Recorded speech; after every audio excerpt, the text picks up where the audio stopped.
third dimension is what Terry Wilson was talking about yesterday. That is, how do we reason together? How do these institutions have a public side, or whether they operate in quite a private domain? You may be lucky not lose me. So the obvious case in LA is charter schools that gain a lot of public resources. They serve 1/5 of all students in Los Angeles now, but they operate in a fairly private way. They have private boards. They do have to have public meetings, but they don't always announce when those meetings are being held. So the third dimension, in addition to who gains power, who is able to distribute resources, is the issue of how public are these institutions, and do they engage in the democratic discourse on this contentious civic field, or do they sort of occupy private pockets? So in this first slide, I just want to emphasize some of these tensions as this organizational field evolves in the case of Los Angeles. There is a great deal of cultural pluralism. There's also the nativist preservation response that we've seen around the country, especially in places like Florida and the South. But even in places like LA, where you have still suburban white and Jewish communities, there is a pushback to pluralism. But in general, this Protestant white dominant framework, which had very spiritual roots really coming out of Massachusetts and the Midwest and Protestant traditions, that moral framework has given way to very different cultural streams of thought. That also leads to a radical organizational pluralism, because as these different groups gain authority over public resources, they create their own schools. So charter schools is one example, but you also have dual language immersion schools in LA. You have magnet schools to which Asian heritage families tend to move their kids into. So cultural pluralism is not just an ideology or a theoretical framework. It leads to new kinds of organizations. So again, my takeaway point is really think about how ethical and moral commitments are embedded in organizations, and how we have to understand the contention among organizations if we're going to try to come up with a more democratic way of mediating these ethical conflicts. There's also an impatience with a weak state. That is, and Jessica will probably come back to this as well. There's disaffection from both the political left and right in Los Angeles over bureaucratic school systems that don't seem very responsive. Bureaucratic school systems that sometimes protect labor interests and teacher interests at the cost of redistributing resources to low-income schools. So there's a pushback against these sort of so-called calcified organizational interests as represented by the local state. And then there's this diverging child-rearing preferences among parents, among cultural elites, in parenting guides, Latino civic leaders who talk about not wanting their kids to become like individualistic white kids in preschool, and they really want to push a more Latino or Hispanic set of traditional values. So these are moral, ethical commitments that parents express, and they get dissatisfied when they think the state is representing another cultural framework. So part of what I've been trying to understand in Los Angeles is not only these organizational actors, but how it changes the nature of the civic stage, how democratic discourse on the civic stage, on the soccer field, if you will, how that discourse is changing over time. And as I mentioned before, part of this is a widening inclusion of different players. I would argue in some urban areas like Los Angeles, the democratic arrangement of organizations is becoming more democratic, becoming more inclusive. The LA School Board, as an example, can no longer ignore Latino activists. It can no longer ignore Asian American activists. It has to respond to a variety of institutions and organizations. And that leads from these cultural shifts in cosmopolitan areas. And as I mentioned, there's a variety of schools that are created. I think these schools blur the boundary between what's public and what's private. Is a charter school It's publicly funded but private-like managed. Is that in the public domain or the private domain? So some of these boundaries in this triangle across the state, the family, and institutions, there's blurriness across parts of this triangle. And then also the state tries to renew its own legitimacy by supporting non-state players. That is, the state is no longer simply a public institution. It awards resources and legitimacy to private-like players to advance the state's own legitimacy. So you've got Democratic legislators in Sacramento, in the state capitol, putting more and more money into charter schools to be pro-choice or look responsive to parents. So the very boundaries of the state now are called into question. And finally, just to wrap up, I would say that part of this moral and ethical conflict is over what are the moral tenets of industrial era organizations, like bureaucratic schools, or testing, as Jennifer was talking about before lunch today. How do we think about running public schools for all kids in an efficient way within scarce resources, but maybe try to move away from the mechanics, the assumptions about universal knowledge, mass production? We're still in the era, we're still living with the residue of these ethical and moral commitments that Max Weber and the great bureaucrats handed down. So again, think about not only these ethical dilemmas and moral conflicts as in micro settings, but they're being housed within organizations, and that field of organizations is changing over time in promising and also threatening ways. Thank you.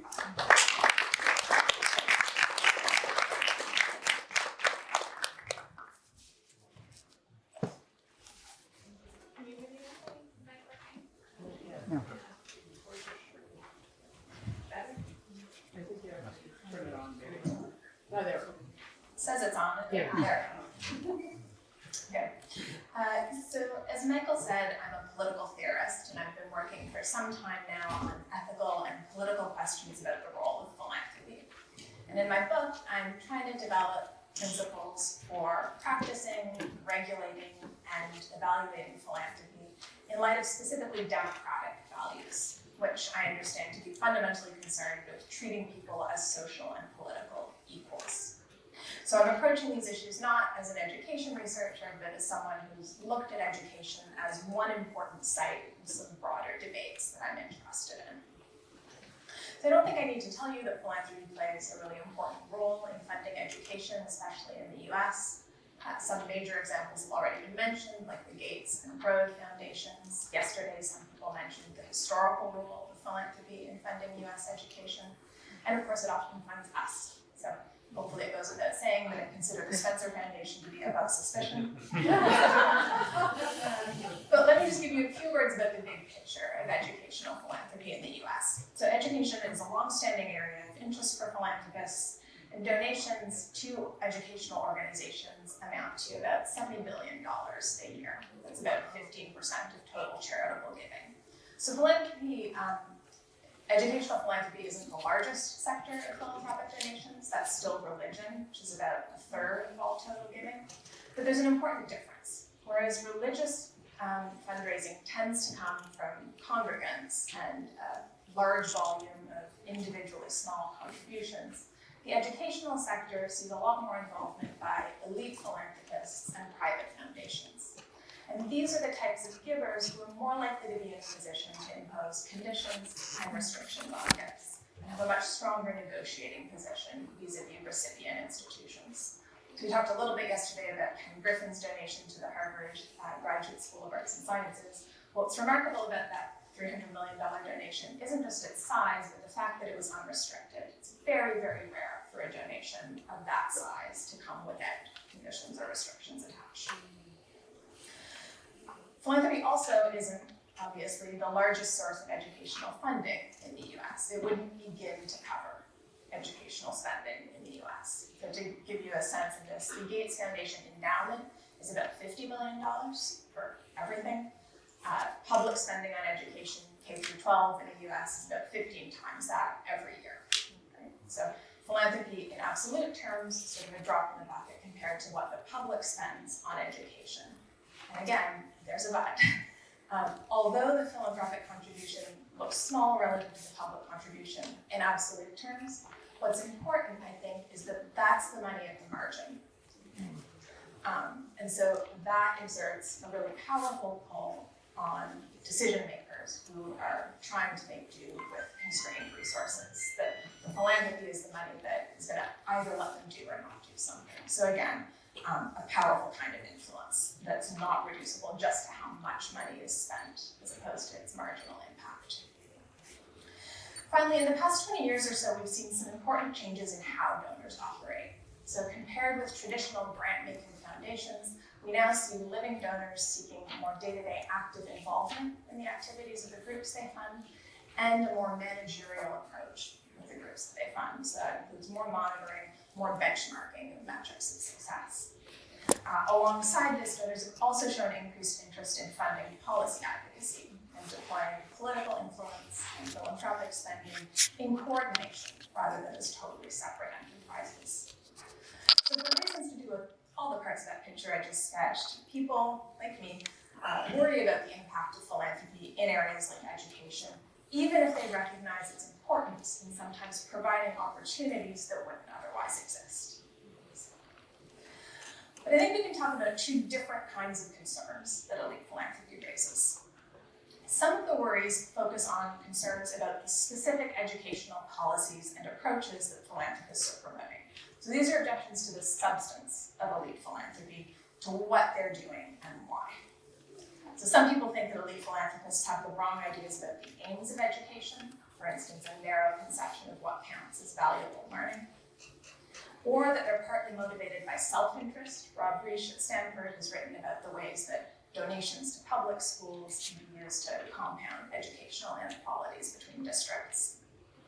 But I think the simplest objection in this category is that whether for self-interested reasons or not, philanthropists are just wrong about the best ways of promoting good educational outcomes. So some controversial positions that have been widely championed by major philanthropists include, in the past, promotion of small schools, continued support for charter schools, support for the Common Core education standards, and their interest in changes to teacher evaluation and compensation, which often puts them on the wrong side of teachers' unions.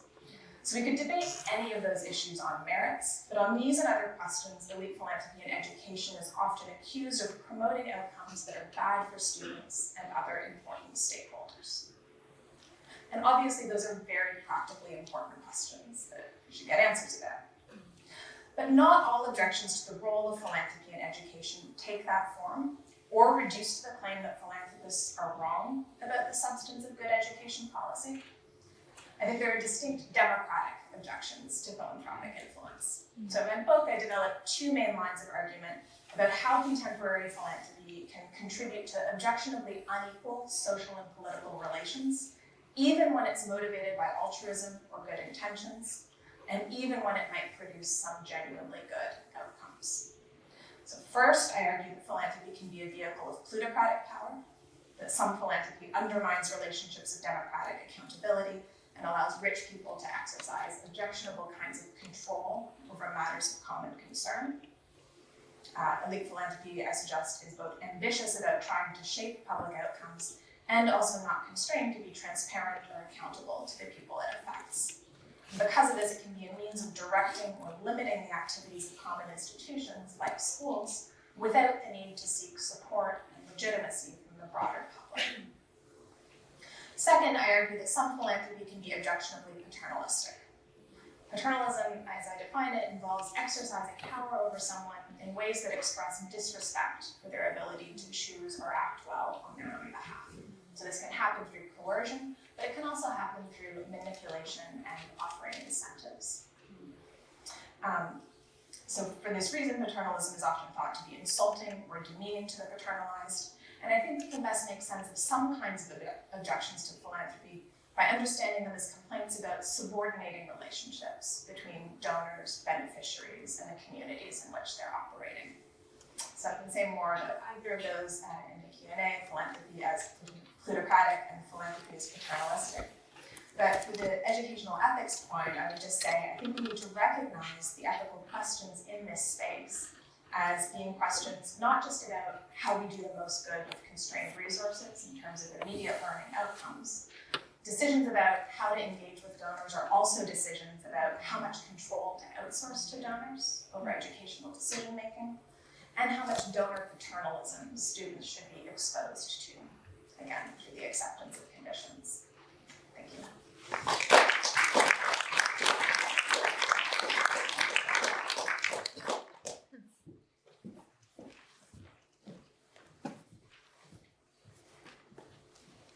It's so wonderful to be part of this discussion.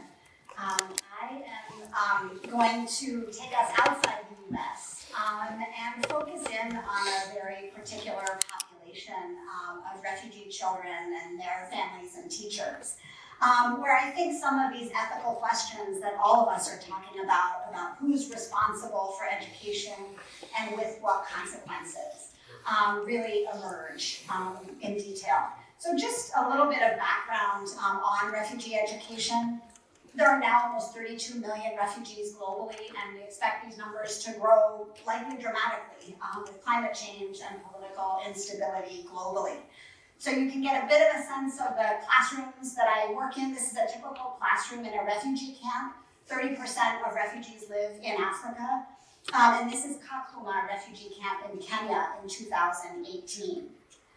But there's also wide variation in what refugee education globally looks like. Not all refugees live in camps, despite what a lot of media would have us believe. To date, more than 60% of refugees live in cities. This is a class of grade 9 Syrian students in Beirut, Lebanon in 2019. What is common across refugee settings globally is that access, learning, and opportunity are limited. 48% of out-of-school children globally live in settings of conflict and displacement. Refugees' learning outcomes are among the lowest in the world. And in almost all countries where refugees live, they're non-citizens. And I'm going to come back to this because I think it's a really important part of our discussions. They're also likely never citizens, so it's not a temporary non-citizenship. They have limited rights to education, to work, to capital, and to long-term residence. Importantly also, ethically, as a big question of migration and also in terms of education, where refugees live is not equitably distributed globally. So for comparison, in 2017, 25% of the population in Lebanon was a refugee, compared to less than 0.1% in the US. Again, counter to what much US media would have us believe in terms of how welcoming this country is. Once displaced, 80% of refugees are displaced for at least 5 years and 20% for over 20 years. This length of displacement means that exile is often the one and only chance that young people have at education. I just want to give a very quick overview of the history of refugee education, out of which some of these questions of responsibility, I think, come. Refugee education used to be considered outside the state, with responsibility taken by international agencies and NGOs. And this was pretty much the case globally until the last 10 years.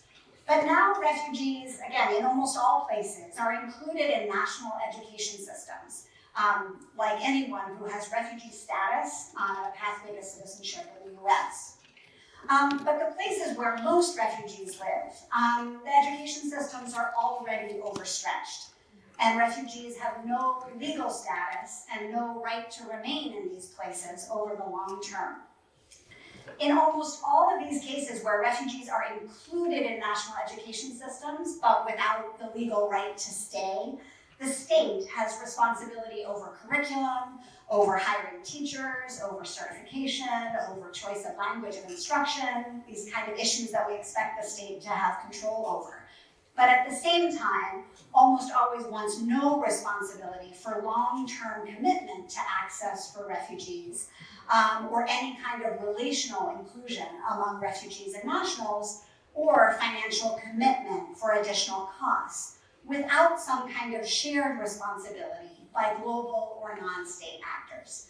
So you can imagine how this seems very reasonable from a country like Lebanon, where the education system is already overstretched and is hosting 25% of its population increase in schools. So these questions of responsibility play out in terms of models of refugee education that develop and also experiences of young people in schools.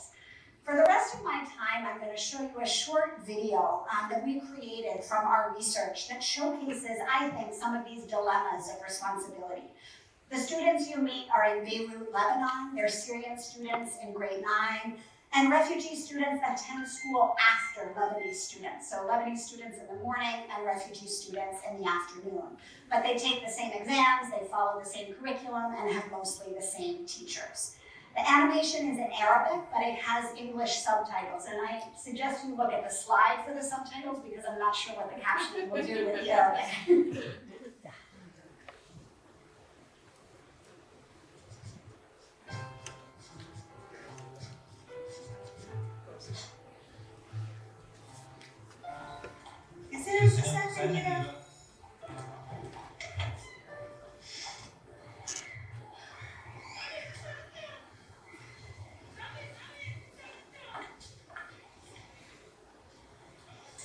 علقتوا امبارح المساء قلتي انه حلو وهنا رح يحبوا؟ بيشوفوكم غربة بالمدرسة.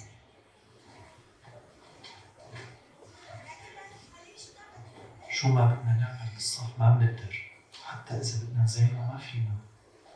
يمكن لأنكم شريكين، ويمكن بفكروا إنه هيدا صفهم، لهيك ما بيحبوا تخربوا لهم إياه. بس نحن ما عم نخرب لهم شيء، بدنا نحس إنه هي مدرستنا كمان. جاي عبالي شو لهم كل شغلهم. هيدا مش رأيي، هيدا رأينا. المرة الجاية خلينا نعلق البنا نستعمله ونشيله آخر الدرس بس نخلص. هن اللبنانيين مدرستهم لبنانية كمان. ما في بلد بتفضل الغرب على أهلها، مو هيك؟ ما تتدخلوا بالسياسة. نحن هون لندرس مش لنحكي بهاي المواضيع. حكيها بيجرح. قديش صعب تعيش بمكان بيشوفك العالم فيه غريب. ركزي ميرا، تلاميذ بدوام الصبح متقدمين، سابقينكم بشهور. حاسة حالي متأخرة كتير. إذا ما قدرنا نخلص كل المنهاج ما رح أعرف جاوب على الأسئلة ورح أسقط بالامتحان. يمكن أنجبر أترك المدرسة وما أقدر أرجع لها. تركت سوريا وضاع علي فصلين كاملين بالمدرسة، وبعدها نزلوني صفين لأنه إنجليزيتي مو منيحة. حسيت كأني تركت طفولتي وذكرياتي وراي مدفونة ببيتنا، ما عندي أي شيء بذكرني ببلدي، كأني عم بلش حياة جديدة هلأ بلبنان، عم ببني ذكريات جديدة، مع إني بعرف إنه جاي اليوم رح أرجع فيه على سوريا.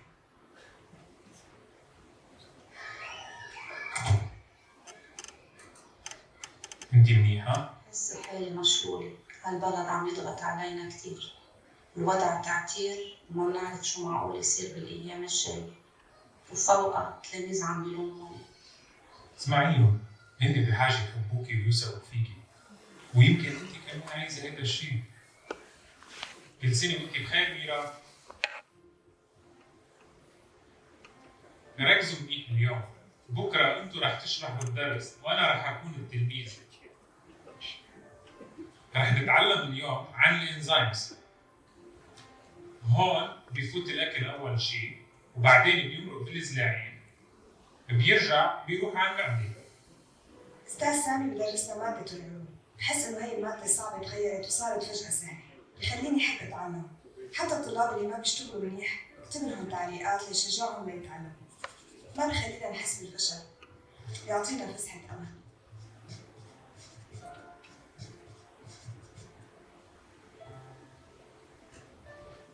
هي قصتي اللي عم بكتبها بإيدي، بالرغم من كل الحزن وكل المشاكل لازم يكون في أمل. أكيد في طريق نحن عم نبنيه.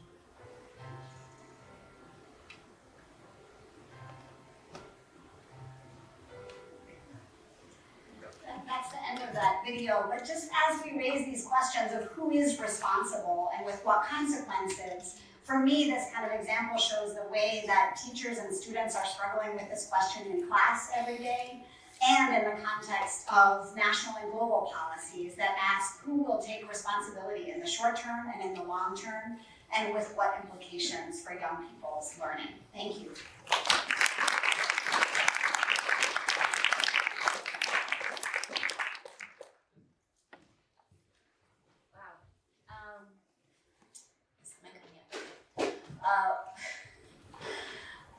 I'm appreciative of making this panel because I had like all these kind of remarks prepared, and I've heard our speakers, and now I want to like veer off from everything I had prepared.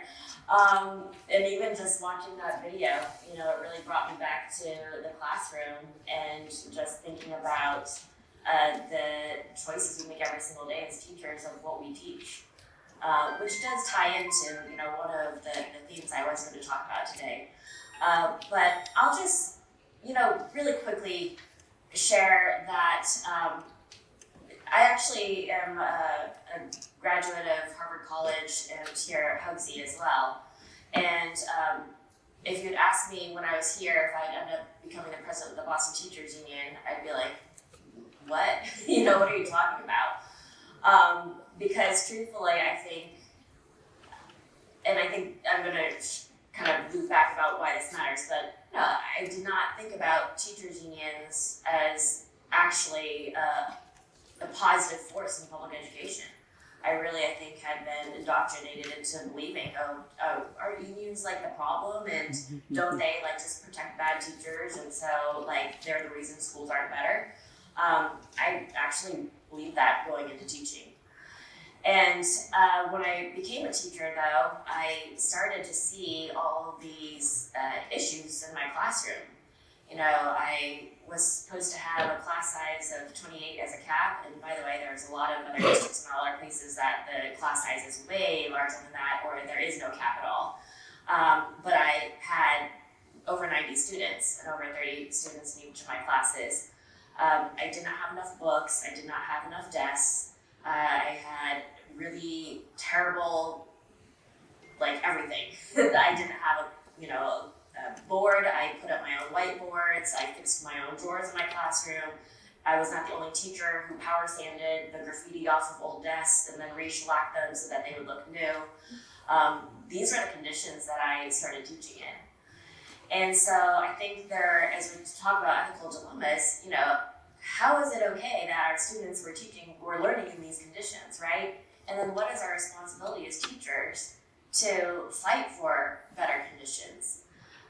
And I hear the phrase all the time, you know, teachers' working conditions are students' learning conditions, and I really come to realize that it's very true. And at the same time, you know, as a teacher, I was also figuring out, well, what am I teaching too? Right? And this is an ethical dilemma, I think, all the time, is what is the curriculum that we should be sharing with our students? If we realize that the curriculum we're beginning to teach, for example, is not culturally relevant, you know, what is our responsibility to challenge that or do something about that, or to veer from the curriculum we're supposed to be teaching, but also could get in trouble for because you are not following the pacing guide and whatever curriculum you're supposed to be teaching. Or, you know, in an effort to try to be more, responsive to making your curriculum engaging, right, and relevant, talking about topics you're not supposed to. And it came to mind, you know, I was having a flashback, actually, you know, I hope it's okay to share, you know, I knew Dr. Levinson when I was a student teacher, and we were rolling out the new civics curriculum. And in one of the units, we talk about desegregation of the South, we talk about Little Rock 9, and we were told, don't talk about busing in Boston though, because it is too soon and it's too fresh, and that's too controversial, so don't do it. I did it anyway, but I was like always stressed out, like, you know, like what if someone walks in and is like, you know, we told you not to talk about that, right?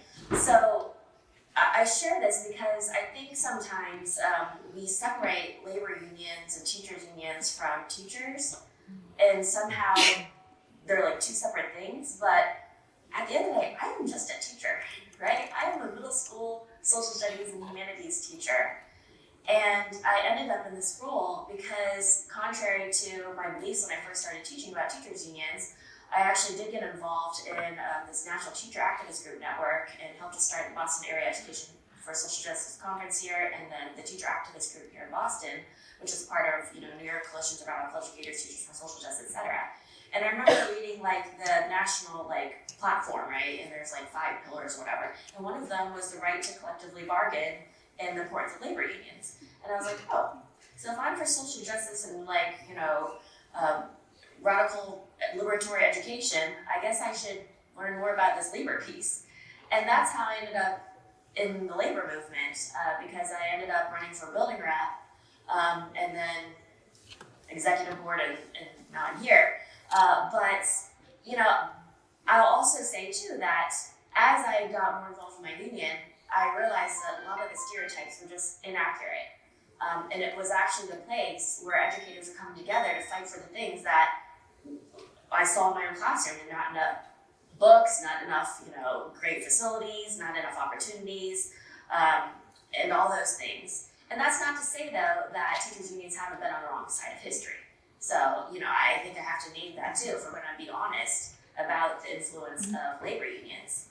But at the end of the day, teachers' unions are made up of teachers. There's no dark money aspect to it, because we know where all the money comes from. It comes from teachers. And we are actually very democratic institutions. And that, I have to run for my position, right? I have to be elected into my position. Our board does, our officers do.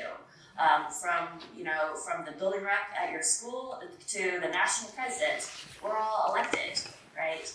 And that's actually really, really important as we talk about, whose role is what, and who should have a voice and who shouldn't, and transparency and democracy in the decision making that impacts our public education, right? And so I'll just, share, we can talk a lot more about the bigger picture ethical challenges and dilemmas, like the culture wars, the book bans, ethnic studies. We've come under scrutiny in Boston for advocating for ethnic studies, changing the AP history, or African American AP history curriculum, voucher school choice, and even the role of teachers' unions in school closures in the pandemic, right? Those are all ways in which I think there have been kind of ethical questions of who should or shouldn't be having influence in decision making. But I think the last thing I'll just kind of share before we kind of get more to a larger conversation is that oftentimes people define for us what teachers' unions should be, which is not actually how we see ourselves. So I'll end with an example. The other day, I was in negotiations with the district, and restorative practices is something I've been personally advocating for a long time, and we were actually able to get a restorative justice coach in our contract to try to get the district to do more restorative practices in the district. And now the district's trying to expand it. And they wanted to expand the positions, and so we were in negotiations. And I was like, well, I'm just not clear about what your vision is for the district in terms of ensuring that restorative practice is done well in our schools and how we're going to implement it, etc. And the attorney said to me, that's not your job. Your job is not to think about the vision or about how this is going to get implemented. Your job is just to negotiate the impacts of this job description change. And the working conditions of this job. And we got into it. Because I was like, you are not telling me what my job is, buddy. And you clearly don't know me, because restorative practice is something I've been working on for over a decade now, trying to get this in the district. So I care about whether or not this is going to be successful or not, because this is important to me. And so we got into it. But it just really was like, how are you going to tell me what my job is and my role is and what I'm supposed to do? And it was such a narrow definition of who we are as labor unions and what we stand for, and it really made me mad. But my point is, is that at the end of the day, we are a collective of educators, and we are trying to define for ourselves, I think, even as a movement, of what our role is and what our job is, and how we should be influencing and impacting public education and larger discourse.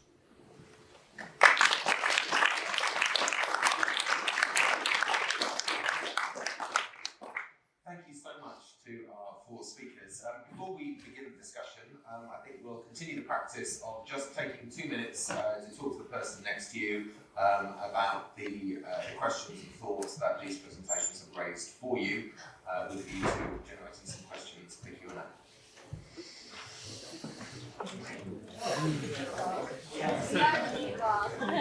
Hello.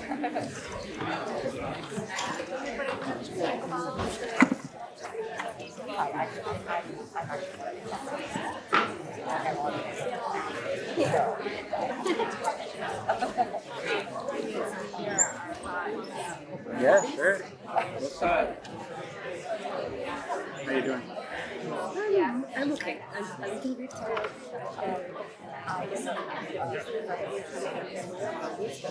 Yeah, that's a lot. That's a lot. I was, yeah. Yes, that's right. Yes. How do you see this? Because you're a journalist, right? I'm a journalist, yeah, and I used to be a teacher for 8 years, yeah. What do you think about this? It's kind of a lot. I don't know. We're sort of talking about 4 very different things.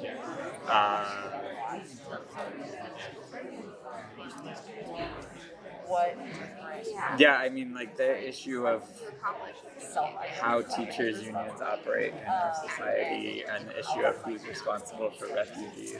Those could each be 90-minute panels just themselves, you know. So, same with the philanthropy question, and then I think. I found it very interesting. Philanthropies is this is very US. Very US, yeah. Money talks here. Yeah. At the same time, money talks can give you a little bit of freedom. Yeah. When you give only public funding, Right. you also have lots of restrictions. Right. So, Goes both ways. Yeah. It goes both ways. Yeah. I mean, I worked at a charter school I worked at more than one school, but one of the schools I worked at was a charter school, so we had some public funding, but we also had some philanthropic funding. And you know, it was true that, and we were not unionized, right? And so there were levels of bureaucracy that we didn't have to worry about, and there were things going on that probably shouldn't have been going on, that might not have happened if we'd been a regular public school. So. Questions for discussion to the panel first, before opening up to the wider Q&A. So I think one thing that's very clear from your all presentations is the sheer diversity of types of organisation that we're talking about here. So non-state actors covers a very wide range of forms of organisation. And so with that in mind, I wonder how useful many of the normal generalisations we might make about the benefits or disadvantages of these new players in the educational field are. So, for example, it's often suggested that the principal benefits of non-state actors' involvement in education are innovation and efficiency. So in the 2021-22 Global Education Monitoring Report, it suggested that public education systems are growing into large centralised bureaucracies that can lose sight of the populations they need to serve, and that non-state actors offer opportunities for dedicated educators to innovate in education delivery and management without the burden of administrative rules. That discourse, that way of looking at things is very common in the UK, and I'm assuming here too. But I'm curious as to what the panellists think about what there is to be said for that way of looking at things. Is it true that innovation and efficiency are the chief things that we stand to gain from involving non-state actors in education, or are there other greater benefits? We'll just focus on the benefits for now, we'll talk about the drawbacks in a minute. Are there different benefits that picture sort of overlooks? I don't know if who wants to go first. Well, I can say a couple things about innovation. I think Michael, I mean, like a football, soccer field, one player is reacting to another player. So what you saw in LA is that when the charter school movement really exploded and expanded, the state then innovated to, we could use the word compete. I mean, there's other ways to think about it. So then you had the public school districts starting dual language immersion schools, more magnet schools. The LA officials came back and looked at Boston pilot schools and took the small pilot school model out to LA. So I think as these different non-state actors advance different moral commitments, it does lead to innovation. I think the problem with the innovation argument is that it distracts us from the social class and racialized structure within which the innovation occurs. So what happens with magnets in LA? Well, you create an excellent magnet, and now upper middle class parents push to get their kids into the innovation. So I would say yes to innovation with regard to many non-state actors, but sometimes the non-state actors push innovation in a sense to distract us from these broader inequalities and moral commitments. Right. I totally agree with that. I mean, I think, again, the role of labor unions, the irony is that labor unions invented charter schools, right? They were supposed to be laboratories of innovation, and then what, was successful was supposed to be brought back into the other schools to help them, and that's not what has happened in the current charter school movement, unfortunately. And I can say that, by the way, because we do actually represent charter schools too. I haven't seen any innovation in the charter school that has not already also been done in the traditional school as well. And so I don't know that I agree that the innovation has actually been supported through that example. I think what it does do, unfortunately, is create more inefficiencies. And so if you look at, for example, our school start times in Boston and our busing fiasco, if you're in Boston, you hear about how the buses are never on time. And what I think was left out is that Boston also has to provide busing for the parochial and the charter schools in addition to the traditional schools. But there is no oversight over the different school start times for the parochial and charter schools. So essentially, they get the better school start times, and the Boston Public School get whatever start times are left over, which are not very conducive, actually, or efficient to our student needs. So you have school starting at 9:30 p.m. for like 3 and 4 and 5-year-olds, which is developmentally makes no sense, and they're getting out at 4:30 and then getting on buses and not getting home until 6:30. And conversely, you have high schools that are starting at 7 a.m. and we know that, for young adults, actually, they need to be a little later.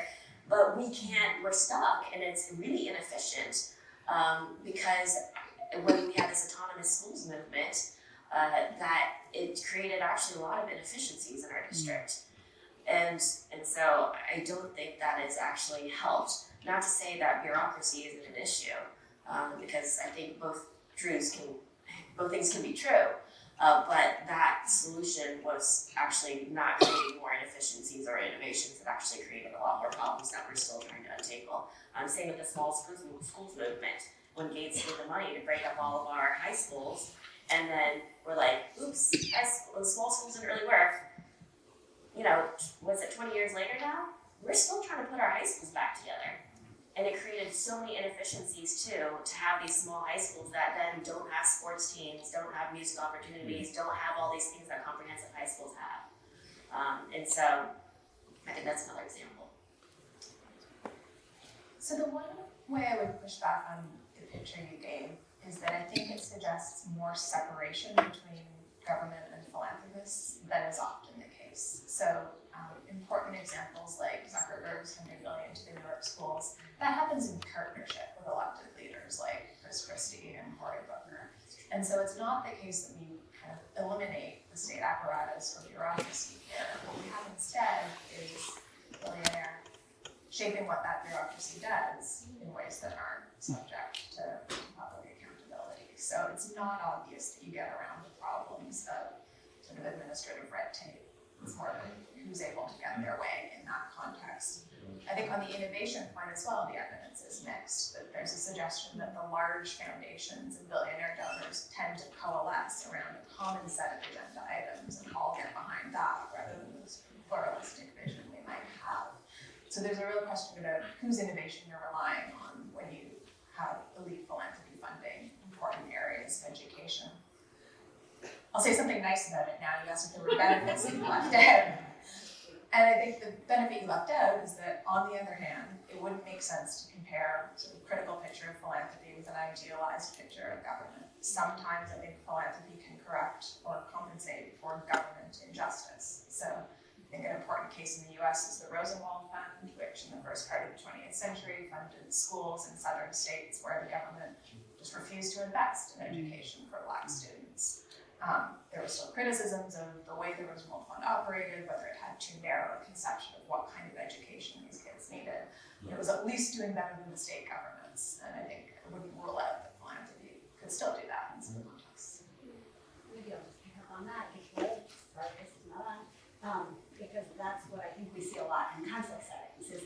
government, like we see in this example in the video, is not necessarily invested in providing education for non-citizens. And yet we've kind of flipped from humanitarian actors, NGOs, non-state actors providing education to government, and not necessarily ended up in a better place.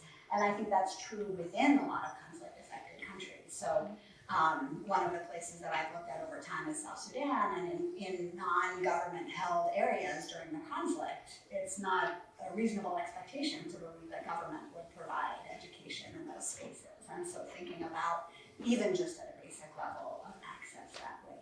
One of the things I think another kind of benefit that we see in refugee contexts is, again, because of this flip from kind of non-state to state, and then the emergence of real resistance to what's not happening in state schools, is, like we see across the US, I think in many places, is small schools and collectives of teachers and families getting together to create the education that they're really looking for.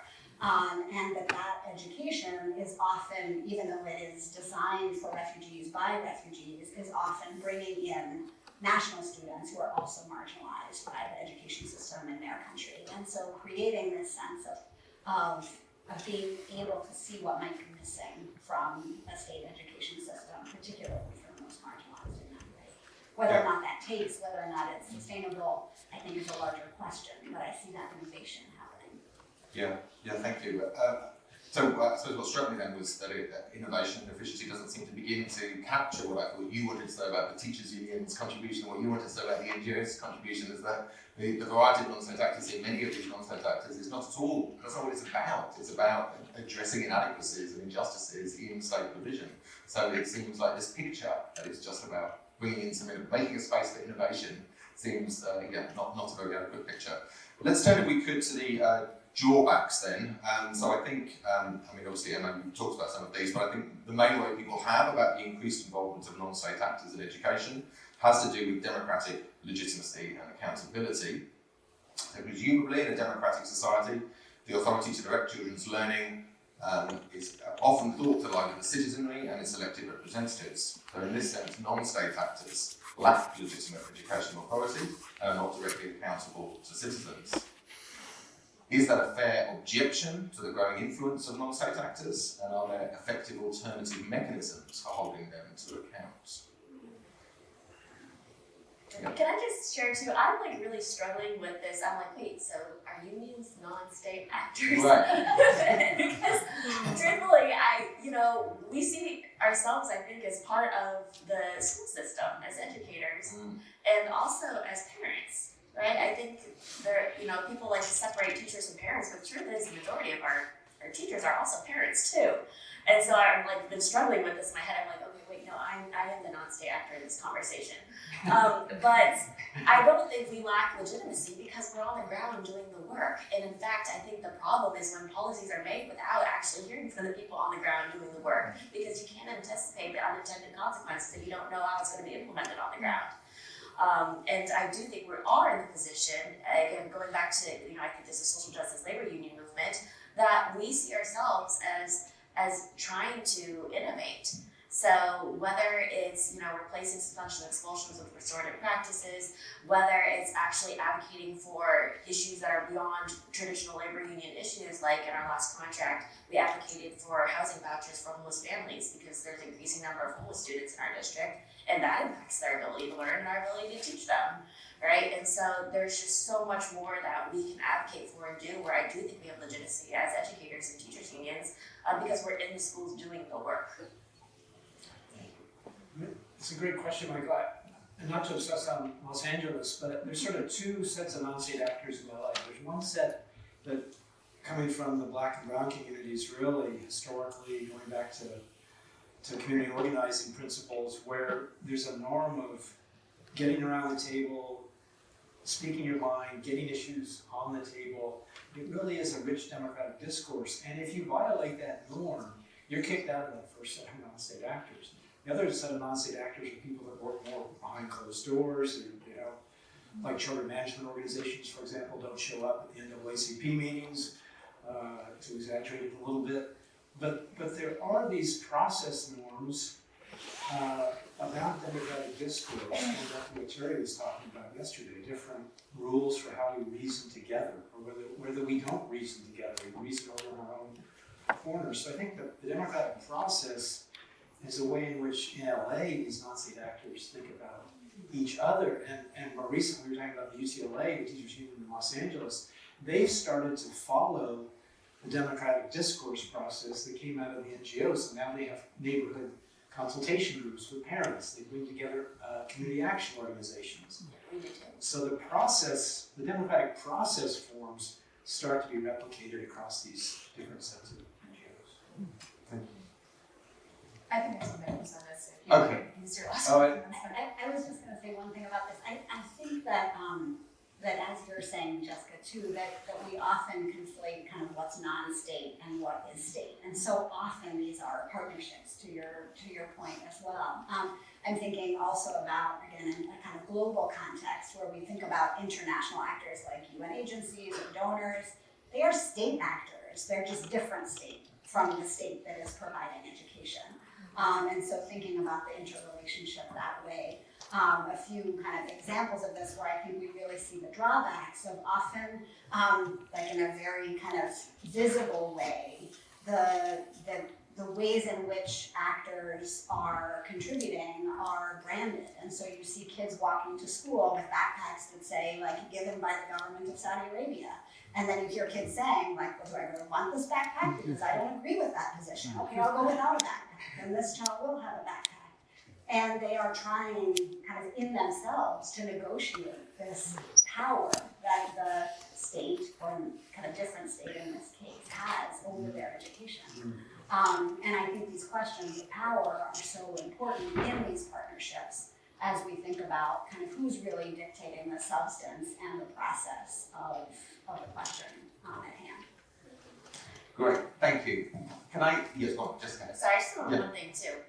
I also think we need to challenge whether the state actors themselves have legitimacy. Right. Because, in here in Massachusetts, we have a board that is appointed, they're not democratically elected, and they constantly vote against the wishes of the people who are locally democratically elected, and I think that's problematic too. So I think they don't have legitimacy in the decisions they make because somebody appointed them, they don't represent anybody, and literally a whole, Ron will give an example, every single elected leader said we didn't want, I hate to pick on charter schools, but it was a charter school, that was a question, and yet they approved it.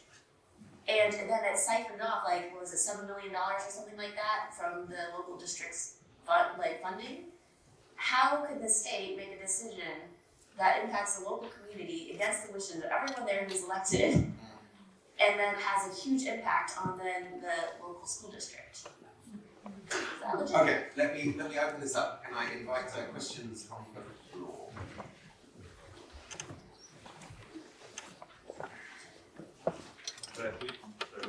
You better get some microphone, yes. That's all right. So hi, I'm Baba Tunde. I'm a second year PhD student at Boston College in the education school. And I'm thinking about sort of two, non-state actors. I'm thinking about academics in the research area, and also thinking about nonprofit leaders. So before I was this program at Boston College, I worked at a youth nonprofit doing mentoring with high school students. And there was a conversation I had with my colleagues around the fact that in a certain way, this nonprofit is operating on a problem that the state has failed to address in supporting youth and supporting young people in their adolescent development. And so I'm thinking about the ways in which nonprofits need to be more self-critical. Maybe social movements on the outside need to be more critical of how nonprofits are positioning themselves as solutions to a problem that they're not really saying, like, okay, how are we going to work to the point at which we're no longer necessary?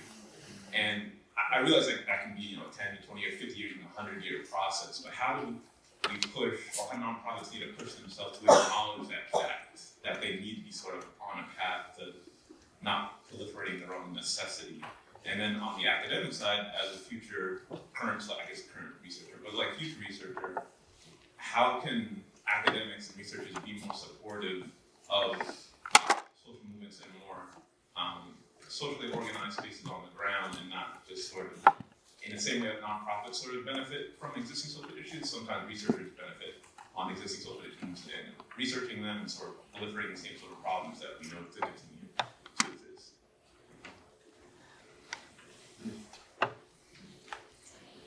Any thoughts? I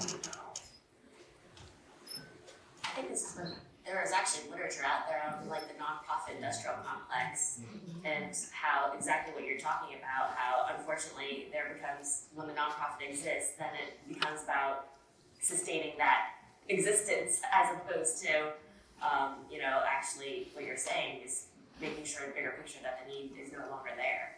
And I think that is a big challenge in the nonprofit sector because there's also the question of, are you giving them a fish, or are you teaching them to fish, or are you helping them to take over like the riverbank, right? And so that you don't need to give them the fish in the first place because they own, they own the river. And yeah, I mean, I think those are good questions and relevant. And unfortunately, nonprofits can do good and they can do bad. That connects to some discussions we were having yesterday about levels of idealization operating across multiple ones. So one reason you would want in the background some idealized conception would be to know which nonprofits should aim at their own obsolescence and which maybe shouldn't. And even in Rawlsian heaven, it might be fine to have poetry magazines supported by philanthropy. Presumably, like, human needs and desires will always find new outlets, and so having a source of funding for that doesn't necessarily need to be coming from taxation seems good. And so there, I think you do need a conception of what a more ideal institutional division of labor would look like to inform some of those distinctions. Brings to mind foundation purgatory. I mean, I would argue that there's some things the state will never do that nonprofits have to do. One case in LA is that Black and Latino groups organize high school students. They essentially teach Saul Alinsky to kids of color who organize around against random backpack checks, which is a really strange moral commitment from the state and the school district, and backed by the union, by the way. So I think there's some things on the edge, or if you look at the child care and preschool movement in America over the last century and a half, this comes from nonprofits. The state, for whatever gender politics, couldn't get it together. So I don't know, I put forward a counter hypothesis, which is nonprofits could have to do some things that the state is never going to have the political will to do. Howard. Howard Gardner, research professor here. I have a question about philanthropy, and it's particularly directed to Emma, but I'm interested in what other people think as well. I've been a tremendous beneficiary of philanthropy for longer than most of you are alive, but I've become interested in the issue of refusing philanthropy and doing so publicly.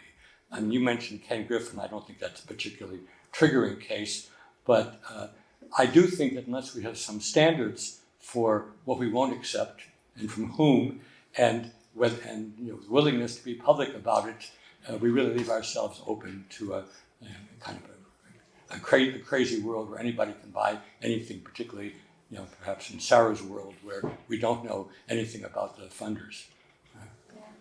So that's great. I'm actually doing some work on this now. I have one article out on Frederick Douglass's campaign against a Scottish church that had accepted donations from slave holders.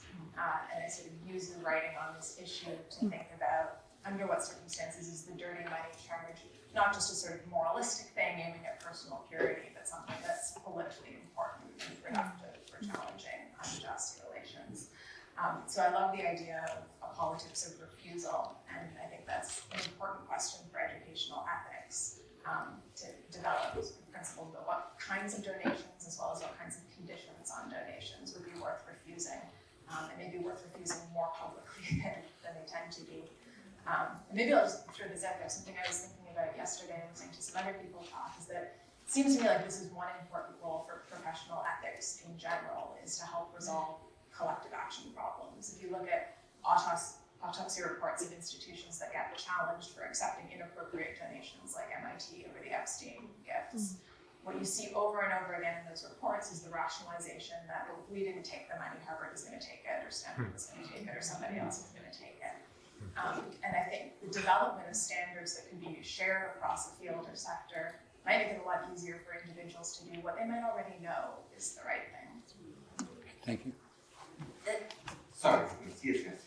Go ahead. Well, I'll just say this actually reminds me of the nonprofit question a little bit too, because I think nonprofits oftentimes chase the funding and then they end up doing things that they weren't actually originally trying to do, which is problematic. But the other quick thought I had too was just the influence also, believe it or not, there are nonprofits that have been trying to like impact our teachers' union elections. And I find that to be extremely problematic, that anti-union groups are trying to fund candidates to interfere in our internal elections. Yes. Malcolm, I'm a local teacher and incoming student, and I was curious about how you all grappled with the issue of philanthropic self-interest, where we have some companies, for example, volunteering to donate to school districts in exchange for having the school districts beta test their programs on kids who can't opt out and don't know that it's happening. How do you all grapple with that conceptually and practically? Before anybody else that, could I suggest, we do have to wrap up fairly soon, could I just say we'll get the next 3 questions as well, and then I'll invite panelists to comment on whichever would they prefer. Lauren. Okay, Lauren Bialystock, University of Toronto. Can you comment on the precipitous rise in parental organizing, and whose legitimacy do you think they are challenging or refusing, and how much legitimacy do they or should they have? Thank you. Thank you. Randy. I'm interested in understanding Sarah's domain, and it really strikes me. I mean, there's a reference to authority and its authority, and there's a reference to the UNHCR, which I think an implication of your talk is maybe the UNHCR does not remotely have the capacity to fulfill its mission in this. And so I was just wondering if you would all think about flipping it around, like who's got responsibility? There are often important relationships between authority and responsibility. Thank you. Yeah, so I just want to invite people to think about the stories that you've told as sort of a spectacular description of state failure, basically. You have, a very dysfunctional political system that is dysfunctional right sounded from the design, and it doesn't do very well. And that makes non-state actors, that enhances the legitimacy of state actors, actually, as long as they're doing the right kinds of thing. I don't know what to make of that, but I do want to say something, Jessica. Unions are non-state actors. That doesn't mean they're not legitimate. They have to be non-state actors. When unions are state actors, we know what happens. It's terrible. They only represent workers when they're not state actors. So, but that doesn't make them illegitimate at all. And that's sort of part of the story here. Unions are a response to bad management. Great, thank you. So I'm going to just go down and ask for your concluding thoughts and respond to any of those 4 questions that you wish, Bruce. Just I'll focus on parent organizing, obviously contemporary and topical. America's had a radically decentralized school system, forever, since folks in Plymouth Rock, not far from here. So I think parent organizing is a good thing when it's actually coming from local sources. Point number 1. Point number 2 is, from the right, a lot of this organizing is not coming from local sources. There's folks in Washington, D.C. writing binders. We're doing a study in San Diego County. We talked to the school superintendent and these right-wing organizers who are parents came into the meeting with a binder. They had identical binders that were written in Washington, D.C. So I don't think this is really legitimate decentralized organizing. Point number 2 is I think the left has made mistakes by putting out some positions that aren't really in touch with what a lot of parents are at. I mean, the governor, sort of wrote off, the governor, his name, worked for Clinton, kind of wrote off this parent activism in Virginia, and it cost him dearly. So I think the left has to think about how to respond to this, but I don't see it as a traditional decentralized American form of parent involvement.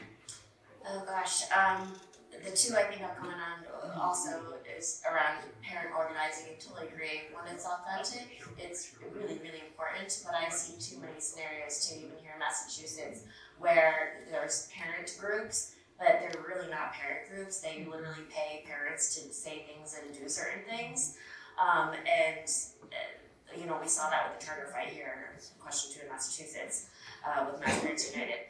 But and then the money for the research, I mean, again, that's an ethical question. If there's no benefit to the students have to do something that they have no choice to do. I do really question. I don't think we should ever chase funding. I think we should always be very clear about what is our vision, what is it that we believe our students in school will certainly should have, and then you do reject the funding that isn't fully aligned with that. Otherwise, it's too slippery of a slope, and then you veer off. But I also think the last comment I'll just make is that no sector is monolithic. The teachers' unions are not monolithic. I think nonprofits obviously aren't. Even philanthropists, right? There's some good ones out there. And so we really have to narrow down, and really you have to sift through. You have to know who you're working with and who's behind the funding and what their real intentions are. Because a lot of people are really good at talking the talk right now and saying that they're doing something good. And then when you peel back the onion, you realize actually there's an ulterior motive or an ulterior agenda. And that happens in any sector. The question at the back was about self-interested philanthropy, which I was trying to put to the side and say it can be undemocratic, even if it's altruistic, but you're right, that a lot of it might have more mixed motivations. So here I'm just going to direct you to someone whose work I've been reading. Nora Rikoski is a PhD candidate at Penn, is doing really interesting work on corporate philanthropy, especially during the pandemic, and donations by tech companies that she argues are partially geared at creating a pipeline for future consumers and at outsourcing some of their jobs training to schools. So I would recommend that if you're interested in this space. On the state failure question, I think I agree, and what follows most obviously for me from that is that the solution can't be we assert a public monopoly on education and block all philanthropy in that area. Given the democratic deficits at the state level, failures of legitimacy there, that looks like it could make things worse to me. But it doesn't follow, I don't think, that they'll take the attitude of the philanthropists are doing the best they can. If they're operating in a sector that is presumptively of immense public concern, and we're not going to turn it over to the state, then we need to find other ways of exercising oversight and accountability. And I think that can come partly through professional and institutional ethics, and partly through attempts to develop better public norms around giving. And finally, Sarah. I guess just 3 things. I think one assumption that I feel like underlies a lot of this conversation is that the state is good. And I think that the majority of kids in school around the world would not agree that the state is good in terms of what it has done for them and their communities and schools. So I think that's an important question for us to think about. And the second is, I see this negotiation between authority and responsibility at all levels. I think that we see among, as you're talking about, Jessica, kind of teachers they are state agents. And for the most part, if they're working in public schools, they are hired by the state. The teacher in the animation is a Lebanese teacher hired by the state, sees this authority granted to her by the state, and yet also this responsibility to the children who sit in your classrooms or to your role as a parent that often lie in direct tension about what is taught and the kinds of messages that come through schools and what the purpose of learning might even be. I think at a macro level, as you were asking about, I actually see a radical failure of global responsibility in this case. And I think that what we see is actually often states now engaging in refusal and saying, we just simply will not educate refugees until a global community steps in and says, this is our responsibility also. And so we see this actively in Ethiopia right now, we see this in Lebanon, and I think there are really important questions for all of us to ask in that, in terms of who is responsible for those who fall outside of our migration policies and our kind of politics of who belongs where. So lots of questions to grapple with. Thank you so much. We are out of time, but please join me in thanking